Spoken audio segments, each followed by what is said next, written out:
네. 네. 이번에는 네. 2장 살펴보겠습니다. 더 이상 모든 일을 당신 탓이라고 생각하지 마라. 네. 저는 이게 굉장히 위로가 됐어요. 그죠. 네. 나도 모르는 사이에 이 글을, 이 문장을 읽는 순간, 아, 내가 모든 걸 내 탓이라고 생각한 적이 꽤 있구나. 그렇게 생각을 하니까 나를 자꾸만 누르고, 그렇죠. 뭐 막 이렇게 했다라는 생각이 들었고요. 음. 다른 사람의 눈에서 자신의 모습을 찾지 말라라는 이야기가 나와요. 네네. 이거 보면서 이제 여기서 그 이야기가 나요. 한 사람이 이제 강사가 이제 세미나를 네. 막 하는 거예요. 근데 앞에서 강의를 하면서 강연이 끝날 때까지 사람들이 어떻게 느끼고 있는지 걱정할 필요가 없다. 설득하는 힘은 상대방의 마음에 드는 말을 하는 것이 아니라 그 말하는 사람의 확신에서 나오기 때문이다. 연설하는 사람이 청중의 머릿속을 헤매며 마음에 들게 하기 위해서 전전긍긍하는 것이 아니라 네. 자신감을 갖고 자기의 이야기를 할 때 비로소 사람의 마음을 움직일 수 있다. 그러니까 저도 이제 강의를 하다 보면 이게 네. 사람들의 반응을 봐요. 그렇죠. 네, 사람이니까. 그리고 이제 겁날 때는 이게 아무것도 안 보이지만 네. 좀 익숙해지면 사람들의 얼굴들이 보이잖아요. 그래서 네네. 아, 저 사람들이 지금 내 얘기를 듣고 있구나 이런 게 보이잖아요. 그래서 근데 사실은 그런 것 같아요. 내 얘기를 하는 거지 저 사람들 이렇게 눈치를 보거나 이런 거는 아니거든요. 네. 근데 여기에 그런 얘기가 나왔어요. 근데 어떤 사람이 보니까 자기 강연 안 듣고 계속 스마트폰 하고 있다는 거예요. 어허. 그러니까 딱 이 강사가 드는 생각이 아, 내 강의가 그렇게 재미없어서 그러나? 그러면서 갑자기 주눅이 들면서 이제 자기를 잃어버리는 거죠. 그렇죠. 헷갈리죠. 네, 그때부터. 헷갈리죠. 근데 네. 그거에 휘둘릴 필요는 없다. 없고 어차피 내가 강의를 하더라도 100% 모든 사람이 다 좋아하면 좋겠지만 그렇죠. 그럴 수는 없다. 없으니까 네. 뭐 잘 듣는 사람이 있으면 그걸로 감사하고 그 사람들과 같이 교감을 하고 잘 안 듣는 사람이 있으면 뭐 그럴 수도 있고 왜 그런지 모르지만 자기가 볼 일이 있어서 그럴 수도 있으니까 그냥 이걸 그냥 이렇게 흘려보내는 거. 네. 그래서 상대방의 그 사람들의 반응에 내가 반응해서 가는 게 아니라 내가 자신감을 갖고 나의 말을 자신 있게 해 나갈 때 나의 이야기를 해 나갈 때 사람들이 거기에 반응하는 것이라는 걸. 네. 그러니까 자기 확신에 따라서 이게 그 상대방한테도 자기 확신이 있는 사람이 강의를 하면 그 확신이 전달이 될 테고 내가 지금 확신이 없어서 잘 몰라서 부들부들 떨면서 이야기를 하는데 그게 상대방한테 전달이 될 리는 없다라는 예, 그 맞아요. 이야기인 것 같습니다. 네네. 예. 그리고 여기서 이제 편견에서 자유로울 수 있는 사람은 아무도 없다라고 네. 이야기를 하는데요. 네. 여기에 이런 이야기를 하는 거죠. 좋은 학교를 나온 사람이 이제 일을 할 때는 일을 하는데 그 사람 일을 잘 못하면 좋은 학교 나오는데 왜 저렇게 일을 못해? 이렇게 하고 네. 학교는 후진 사람은 네. 아니 학교가 후졌는데 일도 못하네? 이런 식으로 그러니까 양쪽에 네. 그러니까 우월감과 열등감 상대방에 따라서 이제 편견을 가지고 다 이야기를 하는 걸 보면서 네. 제가 아 그렇구나 상대적으로 네. 기대치도 있고 네. 상대적으로 오히려 그 기대에 반대되는 생각을 네네. 갖고 있기도 해서 그 어떤 사람도 네. 예를 들면 이 편견으로부터 자유로울 수가 없다. 없다. 네, 맞아요. 그냥 그러려니 이렇게 네. 흘려버릴 수밖에 없다는 생각이 들더라고요. 맞아요. 예. 그러니까 가끔 그런 생각이 들어요. 돈이 많은 사람들은 네. 완전 행복하겠지? 예를 들면 이제 그런 생각을 하죠. 하는데 맞아요. 예. 그 사람들은 또 나름대로 그 네. 돈을 지키기 위해서 고민하고 있겠죠. 그러니까 네. 돈 없는 사람들은 돈을 지켜야 될 걱정은 없잖아요. 없죠. 맞아요. 그렇지만 또 이 사람들은 이 생계가 위태롭고 그것 때문에 어려워하는데 사람들마다 다 각자 고민의 이게 종류가 좀 다르다. 네. 결국 이제 편견도 거기에 따라서 자기가 처한 상황에 따라서 굉장히 달라질 수 있지 않나라는 생각이 드네요. 네네. 예. 재밌죠. 예, 그거 보고 또 이제 이런 이야기가 있어요. 114페이지에 나 때문에 행복한 사람이 되라. 네네. 너 맞아요. 때문에 내가 행복한다 그러면 그 사람이 안 행복하면은 나의 행복에 그 사람에 의해서 계속 좌우되잖아요. 네네. 근데 나 때문에 행복한 사람이 되라. 전 이게 굉장히 이렇게 뭐라 그러나 참 좋았고 나의 행복에 다른 사람에 의해서 좌지우지되도록 놔두면 안 된다. 네, 맞아요. 예.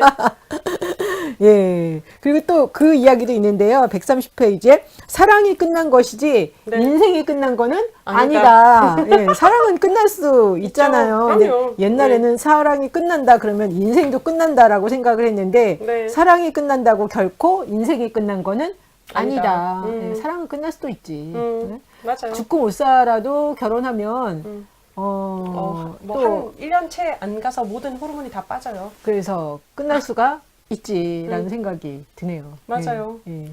이 장 보시면서 네네. 이거 이제 그 2장 밑에 그 이야기를 써놨어요. 나를 괴롭히는 가장 힘든 적은 바로 나 자신이라는 사실을 깨달아야 네. 된다라고 얘기를 하고 있거든요. 네. 이 말은 뭐냐면 상처라는 것은 바로 다른 사람이 주는 게 아니라 내 자신이 나에게 주는 것이다라는 것을 기억하라라고 하는 부분이거든요. 편견도 사실은 우리가 기본적으로 사실은 모든 사람에게 사랑받고 싶으시죠. 아, 그렇죠. 솔직히 저도요. 말해서 모든 사람들이 다 나를 저보고 좋아해줬으면 잘한다고 그러고 그죠? 좋아해줬으면 좋겠지. 그죠. 네. 그런데 그렇게 표현을 하거든요. 세상의 3분의 1은 나를 사랑할 것이고 세상의 3분의 1은 이유 없이 나를 싫어할 것이고 세상의 3분의 1은 나에게 관심조차 없을 것이다 라고 얘기를 해요. 그거를 받아들일 필요가 있는 거예요. 근데 나는 해야지, 나는 다 받아야지 라고 하면서부터 이제 나 자신에 대해서 채찍이 시작이 되는 거예요. 왜냐하면 싫어하는 사람에 대해서 자꾸 나는 반응을 하게 되거든요. 안 싫어하게 하기 위해서. 나한테 사람들이 관심 없는 거 그거는 알아. 그리고 그거는 괜찮아. 근데 나를 싫어하는 거 그거는 좀 불편했는데 사실은 거기에다가 더 신경 쓰느라고 나를 좋아하는 사람을 제대로 챙기지 못한 그런 게 있잖아요. 그래서 네네. 요즘에는 그 생각은 하고 있는 거죠. 모든 사람이 나를 좋아할 수는 없으니까 날 싫어하는 사람이 있어도 어떡하겠어. 그냥 냅둬야지. 그러면서 오히려 이제 나를 좋아하는 사람, 나와 함께하는 사람에 대해서 더 신경 쓰면 살자. 그쵸. 네. 네. 싫어하는 사람에 대해서도 사실은 우리가 근원을 찾아보면 제일 좋기는 해요. 나를 싫어하는 사람을 봤을 때요. 그게 내 문제예요? 그 사람의 문제예요? 누구에게 있는 거예요? 그 사람의 문제지. 그러니까요. 그래서 괜찮은 거예요. 나 싫어하네. 어떻게 해야지 할 필요가 없는 이유가 그건 내 뭐냐면 문제가 아니니까. 내 문제가 아닌 거예요. 내가 네, 네. 어떻게 할 수 있는 부분이 네. 아니기 때문에 네. 그 사람의 것이다라고 인정을 해주면 네. 괜찮다라는 거예요. 네. 이게 이제 편견하고 맞물려 가는 부분인 거잖아요. 우리도 대부분 보면 뭐 싱글 여성들은 어떻게 될 것이다 라는 거 뭐 히스테리컬할 것이고 노처녀 히스테리처럼 뭐 그럴 것이다 라는 개념이 있는 거고 요즘에는 이제 되게 잘 사는 싱글 여성들이 많다 보니까 뭐 풍요로울 것이다 라는 것도 사실 편견이기도 하고요. 또 우리 이제 여성 목회자잖아요. 여자 목사에 대한 또 이제 편견도 있잖아요. 뭐 그런 것들. 근데 거기에 대해서 내가 연연해 할 필요가 없죠. 네. 맞아요. 네. 없는 거예요. 왜냐하면 그거는 그에게 속해 있기 때문에 그 편견을 내가 어떻게든 깨트리려고 노력할 필요가 사실은 없는 거예요. 그냥 냅두는 게 제일 나은 것 그러니까 같아. 때가 되면 진짜 놀랍게도 때가 되면 그게 풀려야 될 때가 되면 풀릴 것이고 풀리지 않아도 되는 것이면 굳이 안 풀릴 수도 있다라는 거를 생각을 해야 되는 거예요. 그리고 아까 선생님이 그 얘기 하셨잖아요. 강연에 대해서 얘기하시면서 설득의 힘은 자기 확신에서부터 나온다 그러잖아요. 자기 자존감, 자기 가치도 마찬가지인 거예요. 자, 보세요. 제가 계속 저희 이제 교인들한테 설교하면서 얘기를 하는데 매번 이제 첫 번째 부임하자마자 제가 하는 설교가 있어요. 모든 설교를 다 하지만 어떤 교회 최고 미녀 목사 박미라예요 라고 항상 소개를 해요. 그럼 사람들이 박장대소를 한단 말이에요. 근데 이게요 3개월이 지나잖아요. 그럼 그렇게 그러면 믿어? 다 믿어요. 다들 어떻게 반응하냐면 저 같은 경우 이제 계속 교육부를 했었잖아요. 지금도 교육부 요즘에는 안 하지만 어쨌든 교육부를 계속 하다 보니까 소년부 중등부 애들이 여자애들이 저한테 와서 뭐라는 줄 알아요? 뭐래요? 목사님 너무 아름다워요. 너무 이뻐요. 그래요. 아, 그래요? 근데 사실 생각해 보세요. 소년부나 중등부 애들은 제 또래 엄마들을 가지고 있는 애들이잖아요. 네. 그런데 그렇게 표현해요. 진짜 이쁘겠어요? 아니에요. 이 말은 뭐냐면요. 자기 확신에서 나타나는 반짝거림이 있다라는 거예요. 매력인 거죠. 내가 뭐 아주 이쁜 뭐 누구 닮아서 이쁘고 아니면 내가 몸매가 날씬해서 누구처럼 뭐 매혹적이고 그게 아니라 그거는 한순간이야. 맞아요. 한순간일 수도 있고 아니면 평생 갈 수도 있고 미모는 좀 변해도 몸은 좀 많이 가긴 하더라고요. 근데 그거하고 상관없이 내가 가치롭고 내가 사랑스럽고 내가 최고다라고 항상 본인을 소중하게 생각하고 자기 확신이 있음으로 나타나는 반짝거림인 거예요.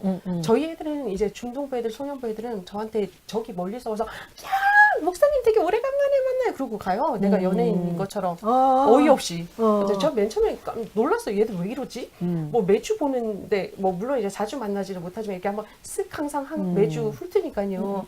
근데 애들이 그렇게 반응을 해요. 신기한 거잖아요. 근데 그쵸. 깨달은 거예요. 아, 그래, 쟤들 눈에는 박미라라는 사람이 뭐 특별하게 이쁘지 않아도 그냥 자기 확신을 가지고 살아가는 목사처럼 보이는구나. 그냥 이쁘게 살아가고 자기가 이쁘다 하니까 진짜 이쁜 줄 알고 그렇게 아이들이 믿어주는구나라는 걸 깨달은 거예요. 자기 가치를 깨달으실 때 사실은 아, 나는 못해요. 혹은 나는 너무 이제 비천해요. 혹은 나는 너무 이제 지렁이 같아요. 이런 말씀 하지 마시고 나는 하나님 안에서 가장 반짝거리는 딸이에요. 아들이에요. 라고 얘기하는 것이 정말 중요하다라는 말씀을 드리는 거예요. 그렇게 해야지 내가 사실은 다른 사람들한테 상처를 받지도 않을 수도 있고요. 사실은 여기서 상처에 대해서 앞장에서는 주는 상처에 대해서도 이야기를 했단 말이에요. 상처가 많은 사람이 사실 상처를 줄 수밖에 없어요. 그죠? 그쵸. 상처가 없는 사람은 사실 상처를 잘 주지 않아요. 왜냐면 뭐 내가 거리낄 게 없으니까 복수하고자 하는 마음도 들지 않고 다른 사람의 약점을 가지고 이용하고자 하는 마음도 들지 않는단 말이에요. 그런데 내가 상처가 많은 사람이면 그 사람의 약점이 왜 안 보이겠어요. 그죠? 그쵸. 그러니까 공격하게 되거든요. 자기 확신을 가지고 살아가는 사람만이 그리고 자기 사랑하는 사람만이 자기의 자존감을 높이 가지고 살아가는 사람만이 반짝일 수 있고 상처를 받지도 않을 수 있고 또한 주지도 않을 수 있다라는 것을 기억하셔야 된다라는 네. 거를 생각했으면 좋겠어요. 예, 맞습니다. 네. 혹시 이 장에서 더 이야기하고 싶은 거 있으세요? 네, 여기서 보면 그 네. 얘기를 해요. 그러니까 우리가 그 흔히 상처받았다 할 때 너 때문에라고 표현을 하거든요. 그런데 사실은 요걸 어떤 말로 이제 뒤집어 볼 수 있냐? 너에 대한 기대 때문에라고 얘기를 하는 거예요. 이 말은 뭐냐면 다른 사람이 나에게 나의 결핍이나 나의 부족함에 대해서 채워줬으면 좋겠다라고 우리가 계속 생각하고 있다라는 그건 내 생각인 부분인 거고. 거거든요. 그렇죠. 응? 내 생각인 거죠. 차라리 이럴 거면 솔직하게 나를 채워주세요라고 이야기하는 것 자체가 더 낫다. 효과적이다. 네, 그게 나의 결핍 때문에 내가 조금 없어 보이기도 하고 혹은 자존심 상하기도 하겠지만 그럴 필요가 없다라는 거를 생각하셨으면 좋겠다라는 거고요. 또한 이 부분에서 이야기 한 가지 더 해야 될 것은 뭐냐면 우리들이 그 여기서 이제 문화인류학자인 에드워드 홀이 이제 개인 영역 부분에 대해서 이야기를 하고 있어요. 요거는 뭐냐면 그 문화인류학자는 어떤 걸 연구하는 사람들이냐면 사람에 대해서 연구하는 사람들이에요. 그런데 개인의 영역이 있다. 어떤 영역이 있느냐? 4가지 영역이 있는데 친밀한 사람들이 이제 허용되는 관계의 영역. 그다음에 뭐 친밀한 친구들의 영역. 그 다음에 이제 뭐 그냥 공식적인 영역, 세 가지인가 봐요. 이 3가지에 대해서 이야기를 하고 있는데요. 가장 친밀한 영역은 부모, 자식, 연인, 뭐 그 정도요. 여기서는 이제 그 45에서 120cm라고 5cm 미만이라고 얘기하는데 저는 요 팔 이렇게 두 팔 딱 벌렸을 때 요 영역에는 사실은 아무도 들이지 말라라고 얘기를 해요. 근데 누구는 들어올 수 있느냐? 내 배우자, 내 자녀는 들어올 수 있어요. 그런데 상주는 안 되는 거예요.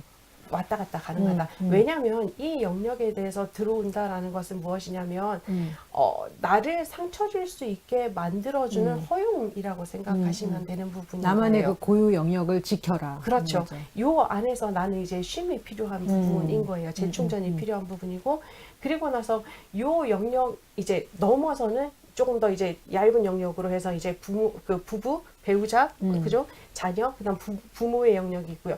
조금 더 이제 사회적인 영역이 있다라는 것을 기억을 하고 있으면 요거는 이제 우리가 물리적인 영역이기도 하지만 심리적인 영역에서 또 계속적으로 적용을 하고 산다 그러면 내가 다른 사람 때문에 상처받았어요라고 이야기할 필요가 전혀 없다라는 거 생각을 하시면 되는 거고요.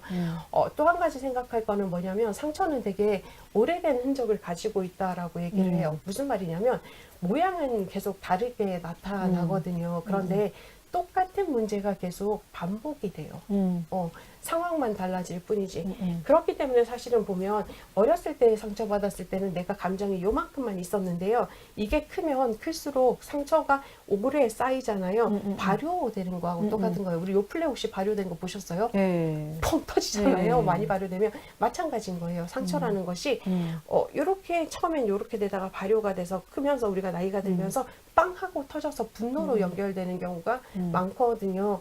그래서 우리가 제일 중요한 것은 무엇이냐면 상처를 바라보는 게 되게 중요한 거예요. 내 탓으로 돌리기보다는 남의 탓으로 돌리기보다는 상처를 어떻게 바라볼 것인가.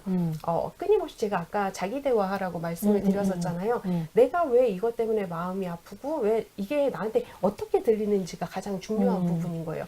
그게 언제부터 시작되었는지 그 상처와 내가 직면할 때, 그러니까 얼굴과 얼굴을 마주보는 것처럼 딱 만날 때 이 상처들을 만나줄 수 있고요. 만나주고 나면 이제 이게 오래된 상처가 더 이상 발효하지 않는 상처가 될 수 있는 거예요. 흔적만 네. 남을 수 있다라는 네. 것을 생각하고 살아가면 좀 더 좋겠다라는 생각이 들어요. 네. 그죠?